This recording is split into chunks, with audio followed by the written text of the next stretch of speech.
Well,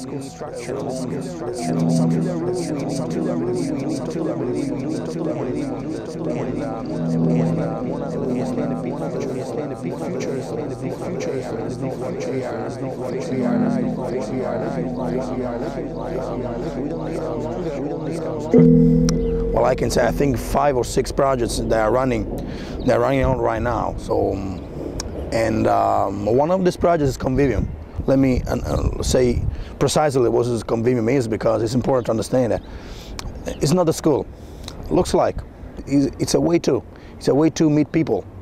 It's a, let's say it's a tool, maybe educational tool. Yeah, somehow. Every country on earth at the moment is reforming public education. There are 2 reasons for it. The first of them is economic. People are trying to work out, how do we educate our children to take their place in the economies of the 21st century? How do we do that, given that we can't anticipate what the economy will look like at the end of next week? This is what happened. And he told me that he was part of so many projects that help people, and I was really fascinated as a person that does art and that does entertainment as a living. I was interested in knowing more how to bring something else to people. We talked about this idea, and then Michele, 2 weeks later, decided to just take the first plane that was there and go there and see what was like. The problem is they're trying to meet the future by doing what they did in the past. And on the way, they're alienating millions of kids who don't see any purpose in going to school. When we went to school, we were kept there with a story, which was if you worked hard and did well and got a college degree, you would have a job. Our kids don't believe that. And they're right not to, by the way. You're better having a degree than not, but it's not a guarantee anymore. Yes, I do believe that we are really different in this kind of case. I mean, for me, there are two kind of people, real people and fake people. And over there you can really meet a lot of fake people concerning the idea of helping. That I always want to talk about it. Just I don't like say I go there because I want to help people out. I don't think so. There is nobody you can help there. I mean, just the concept is important to talk about. I don't want to help nobody down there. Just maybe they're gonna help me. Maybe they're gonna help me and the people around me. Arts. I taught at the conservatory, and these kids don't need it. These kids don't need what we can offer. I think the kids that need us are the ones that need to find a place for themselves in a society that is going to change anyway in 10 years in such a huge way that is not going to be recognizable for any of us. The problem is that the current system of education was designed and conceived and structured for a different age.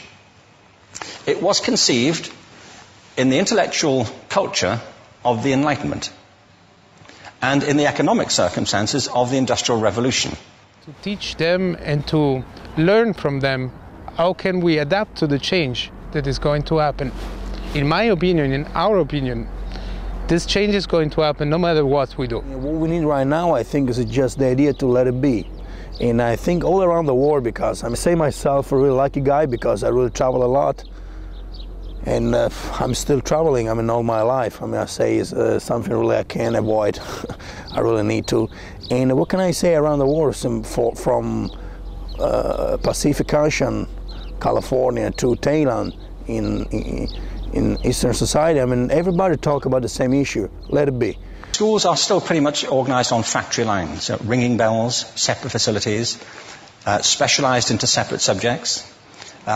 We still educate children by batches. You know, we put them through the system by age group. Why do we do that? You know, why is there this assumption that the most important thing kids have in common is how old they are? You know, it's like the most important thing about them is their date of manufacture. You know what I mean?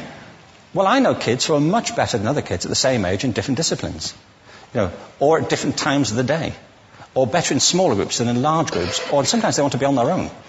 If you're interested in the model of learning, you don't start from this production line mentality. It's essentially about conformity, and increasingly it's about that as you look at the growth of standardized testing and standardized curricula. And it's about standardization. I believe we've got to go in the exact opposite direction. That's what I mean about changing the paradigm. This was the first motivation, I think, because I met a lot of these children, and in South Africa we come across together, and we spend some time together talking. They speak a little bit English and even Italian, for example, some of them, and it was so interesting to talk and even share some kind of food. And from there, I just I realized there is a trick, let's say, or maybe there is a kind of line that we can really start up. For example, with a project that we, Papa Joe, we talk a lot, and we say, oh, why we don't build up kind of school? First, this was the idea. Then we come across there's not a school. We don't need a school. We need just an entity. We need a place too, a place where we can stay together and share our sensations, and of course we need a little bit of structure, but we don't want to. I don't want to become a really freaky control structure like a school.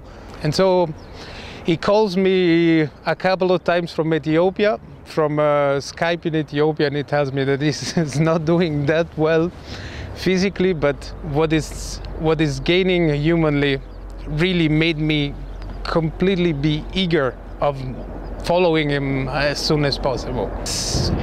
The thing that really impressed me was actually the faces of these kids, the expression of these people. This is a very old culture. This is a very people that really have a long history, and you can go there and say, I am right, this is the model that is going to work, and I want to impose you my idea of how you should act and you should live. I really admire what Michele did, because he took the chances no matter what happens, and he went there and he looked at the people in the eyes and said, okay, what can we do together? What can we construct? What can we build together? Secondly, we have to recognize that most great learning happens in groups, that collaboration is the stuff of growth. If we atomize people and separate them and judge them separately, we form a kind of disjunction between them and their natural learning environment. And thirdly, it's crucially about the culture of our institutions, the habits of the institution and the habitats that they occupy.